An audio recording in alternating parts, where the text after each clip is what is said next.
Tes, halo teman-teman semua. Saat ini kita mau memasuki bulan Ramadan, dan artinya setelah itu akan memasuki musim mudik Lebaran.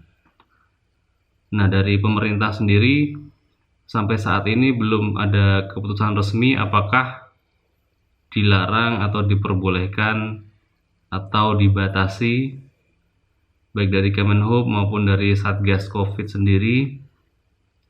Tapi dari epidemiolog menyarankan agar tidak mudik dulu. Nah, jika teman-teman mau mudik, terutama di masa masih pandemi seperti sekarang ini, saya mau sedikit sharing mengenai perjalanan bulan lalu, perjalanan saya di masa pandemik, yang tentunya agak berbeda dan lebih rumit, lebih ribet dibanding masa normal.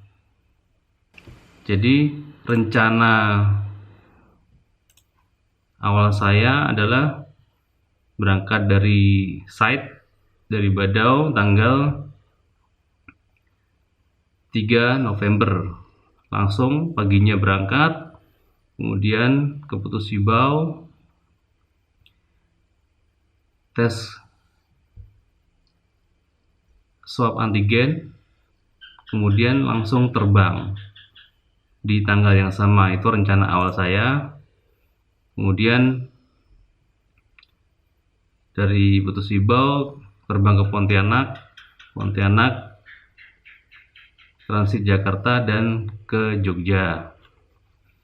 Nah, tetapi ternyata tidak semulus itu. Rencana terbang tanggal 3, tetapi tanggal 2, rencana terbang tanggal 3 siang. Nah, tanggal 2 sore saya dapat informasi dari rekan kantor lah. Jadi bahwa pesawat yang akan saya naiki ini tidak terbang pada hari tersebut, hari Rabu. Jadi saya langsung konfirmasi ke agennya, Traveloka. Jawabannya belum ada perubahan, tetapi saya kurang yakin. Akhirnya saya konfirmasi langsung ke pihak maskapai Wings.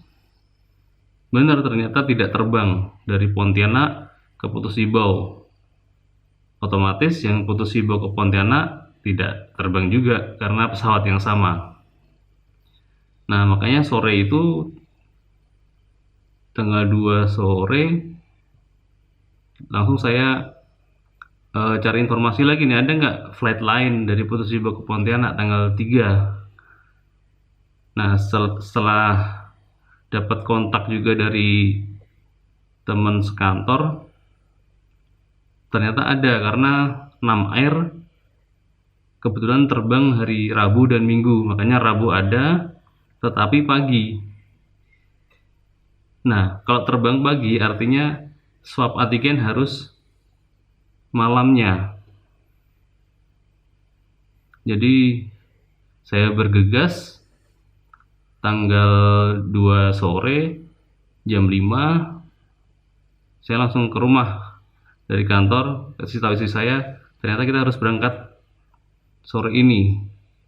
Untungnya kita H-2 udah packing hampir selesai, jadi tinggal sedikit saja. Jam 5 berangkat, sampai Putus Sibau sekitar jam 9 langsung swab antigen untuk syarat penerbangan dari Putus Sibau ke Pontianak. Nah, saat itu tanggal 3 itu masih memakai SE Satgas Covid nomor 1 tahun 2021 ya. Jadi anak di bawah 12 tahun tidak wajib swab antigen. Jadi hanya saya dan istri saya saja. Anak saya yang 7 tahun dan 2 tahun tidak. Oke, hasilnya sudah keluar negatif. Paginya kita bisa flight.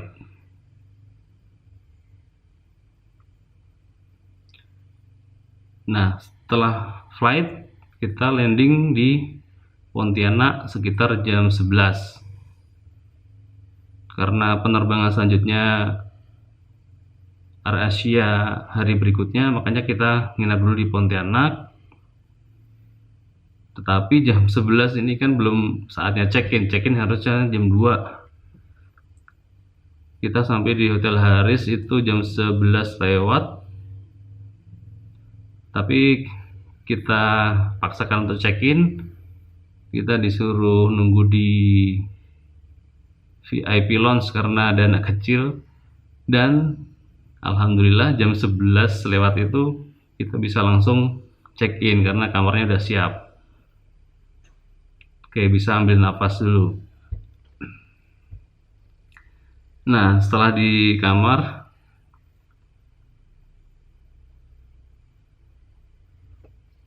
kami dapat informasi, saya dapat SMS nih dari maskapai AirAsia bahwa flight di cancel, tidak ada flight AirAsia karena ada pergub yang mewajibkan PCR untuk masuk ke Kalimantan Barat, makanya AirAsia tidak terbang dari dan ke Pontianak.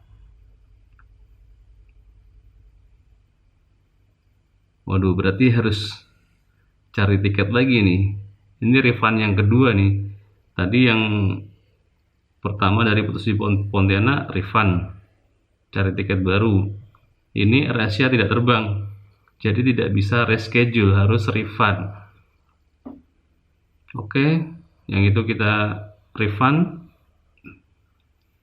Akhirnya saat itu di hotel saya masih sibuk sendiri, istri belum saya kasih tahu.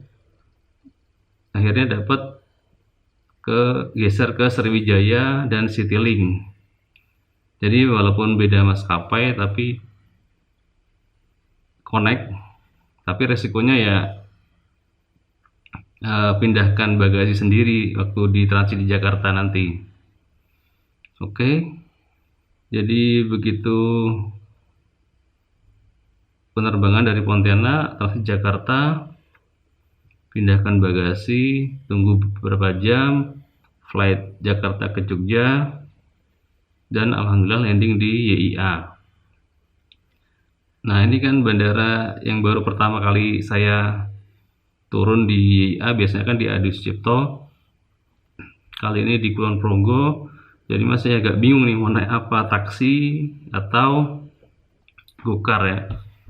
Dan akhirnya milih gokar, tapi yang namanya di bandara tarifnya tetap agak berbeda ya, lebih tinggi daripada di luar karena langsung diarahkan ke instant order. Oke, jadi setelah sampai Jogja kami cuti sekitar 3 minggu lah. Nah, selama cuti 3 minggu itu karena memang banyak hal-hal yang harus dicari dan diselesaikan, kita sangat susah untuk membatasi pergerakan. Jadi yang kita batasi adalah kontak. Jadi selama 3 minggu ini sudah kilometernya bertambah 1100 km. Cuman walaupun pergerakannya susah dibatasi, kita minimalisir kontak.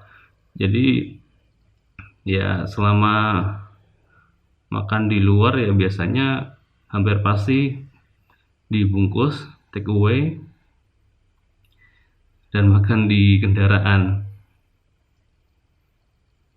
Jadi lama-lama anak saya yang besar pun jadi bosen, cuman jalan berhenti, nanti salah satu aja yang keluar beli, dibungkus, makan di dalam, jalan lagi.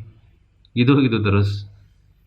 Jadi kakak Nadine ini bosen, akhirnya sempat minta beberapa malam nginep di tempat neneknya, kasih makan ayam pagi-pagi atau sore-sore main ke kali. Itu yang mungkin lebih menyenangkan bagi dia. Kemudian setelah cuti tersebut, saya kan harus balik ke site. Rencana terbang saya tanggal 26. Itu menyesuaikan juga karena jadwal dari Pontianak ke Putus Sibo cuman ada hari Minggu dan Rabu. Makanya saya rencana tanggal 26, hari Jumat, supaya masih ada spare 1 hari, supaya misalnya ada pergeseran lagi, untuk antisipasi lah. Jadi saya dan istri saya swab PCR tanggal 24 dan hasilnya tanggal 24 malam jadi.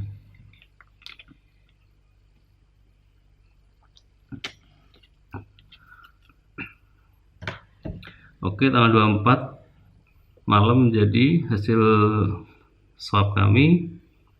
Yang anak-anak enggak. Begitu check-in, sebelum check-in kan harus validasi nih, validasi hasil swab. Ternyata ada SE baru nih, SE nomor 7 yang mewajibkan anak di atas 5 tahun ke atas harus PCR. Padahal kalau SE yang sebelumnya, yang nomor 1 tahun 2021, batasnya 5 tahun. Sekarang batasnya 12 tahun. Sekarang jadi 5 tahun. Waduh, ini bergeser lagi jadwalnya. Jadi begitu tahu harus swab PCR untuk anak saya yang 7 tahun, saya langsung lari ke CS di bandara ya, untuk geser jadwal. Kebetulan waktu itu Lion Group, jadi saya bisa geser 1 hari, tetap ke Batik dan Lion ya, masih satu grup. Jadi pada tanggal 26 saya kan diantar keluarga. Begitu proses-proses, keluarga udah balik, udah sampai rumah, telepon lagi, harus balik jemput lagi. Dan dari bandara kita langsung tembak ke High Lab Jogja untuk tes PCR anak saya yang 7 tahun. Nah, ini adalah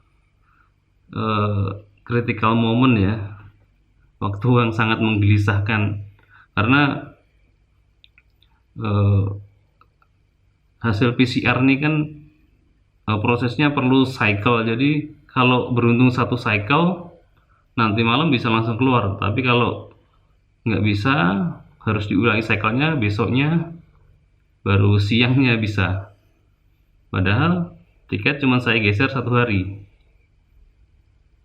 Karena kalau saya geser 2 hari, saya dan istri saya harus PCR ulang juga. Jadi dilema, tapi akhirnya oke, kita putuskan tiket cuma digeser 1 hari, kakak Nadine PCR, dan alhamdulillah jam 8 lewat, hampir jam 9 lah udah keluar hasilnya negatif. Jadi besoknya kita bisa pakai untuk syarat flight. Jadi pagi itu tanggal 27 kita berangkat dari rumah ke bandara, biasanya 1 jam tapi dikebut 45 menit, dan flightnya on time, Jogja Jakarta, Jakarta Pontianak. Oke, mendarat di Pontianak, bisa ambil napas lagi. Nah, langkah selanjutnya, karena saya masih ragu-ragu nih, swab saya berlaku 3 hari atau 7 hari nih. Karena banyak kadang-kadang tumpang tindih antara SE Satgas dengan Pergub Kalbar. Jadi biar nggak beresiko, sudahlah kita bertiga swab antigen malamnya. Swab antigen untuk syarat penerbangan Pontianak ke Putus Sibau. Oke, pagi-pagi check out. Di perjalanan kabut asap. Waduh, ini jangan-jangan delay atau malah cancel nih. Ternyata belum selesai. Jadi setelah delay beberapa jam, 1 atau 2 jam, akhirnya bisa terbang ke Putus Sibau. Kemudian dari Putus Sibau perjalanan darat ke site. Nah, dari site apa udah selesai? Belum selesai karena harus karantina dari hari Minggu sampai hari Kamis. Dan hari Kamis sorenya kami harus swab lagi, swab antigen untuk memastikan bahwa besok bisa masuk kerja. Nah, itu jadi sangat berbeda dengan perjalanan waktu normal ya, bukan masa pandemi seperti ini. Jadi apa yang harus diperhatikan? Yang pertama, selalu update informasi, baik mengenai tiket bisa ke agen, langsung ke maskapainya atau ke petugas bandaranya sekalian, supaya benar-benar fix. Karena akan repot nanti kalau harus reschedule, apalagi refund.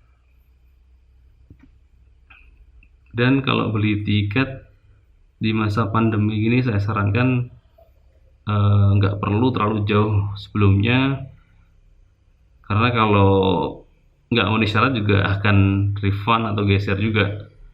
Jadi setelah pasti baru beli. Biasanya juga nggak terlalu fluktuatif harganya ya. Bahkan kadang-kadang H-1 dibanting karena nggak laku.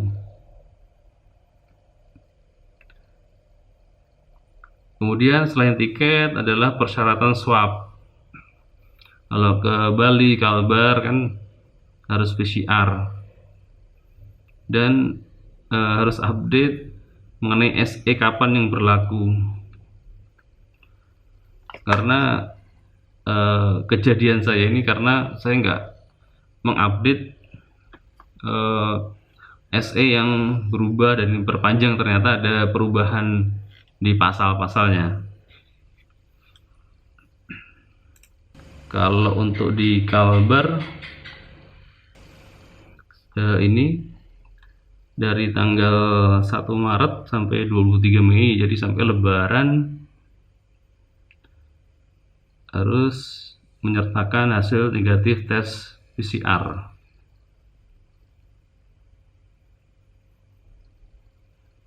Dan anak 5 tahun ke atas juga harus swab PCR. Ini yang harus diperhatikan kalau ke Kalbar terutama.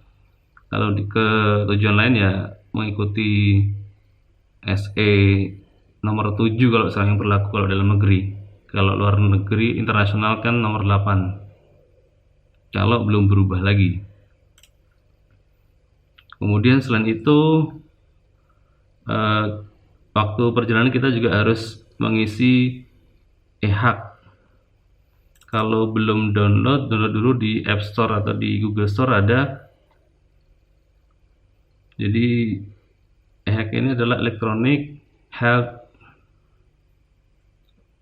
Alert Card. Jadi kartu kewaspadaan kesehatan.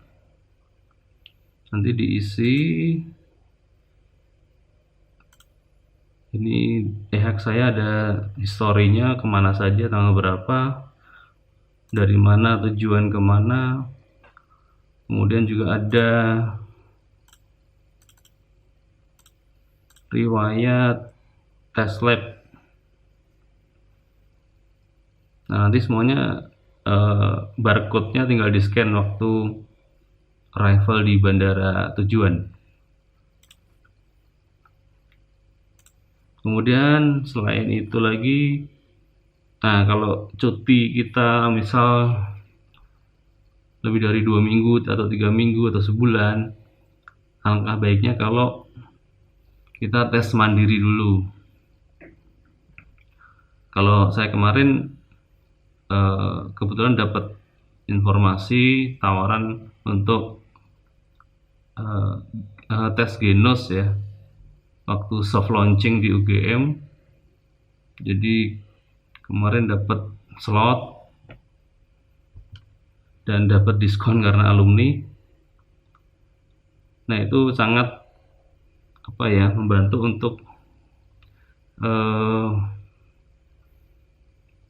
benchmark kita sebelum PCR nanti seminggu lagi. Kemudian pada saat kita datang ke lokasi cuti, alangkah baiknya kita infokan ke masyarakat setempat melalui RT atau Kadus supaya sama-sama tenang. Mereka tenang dan kita pun leluasa. Kemudian pastinya siapkan dana cadangan, karena bisa jadi banyak hal yang tak terduga. Dan satu lagi, kalau ada teman-teman yang masih percaya dengan teori konspirasi COVID ini, saya sarankan tetap patuhi protokol, karena misalnya nih di-COVID-kan, anggap saja di-COVID-kan seperti keyakinan beberapa orang, toh kita juga repot sendiri. Jadwal kita pasti mundur, belum hal-hal lainnya. Dan ada beberapa perusahaan juga yang mewajibkan kalau habis positif harus negatif 2 in a row, dua hasil negatif ya, dalam cara berurutan. Nah, itu saja pengalaman saya. Seperti pepatah, pengalaman adalah guru terbaik. Tapi alangkah baiknya kita bisa menghindari pengalaman orang lain yang pengalaman yang nggak baik ya, pengalaman buruk. Dan begitu juga pengalaman kita sharing ke teman-teman supaya mereka tidak terjadi sesuatu yang nggak diinginkan dan lebih lancar perjalanannya.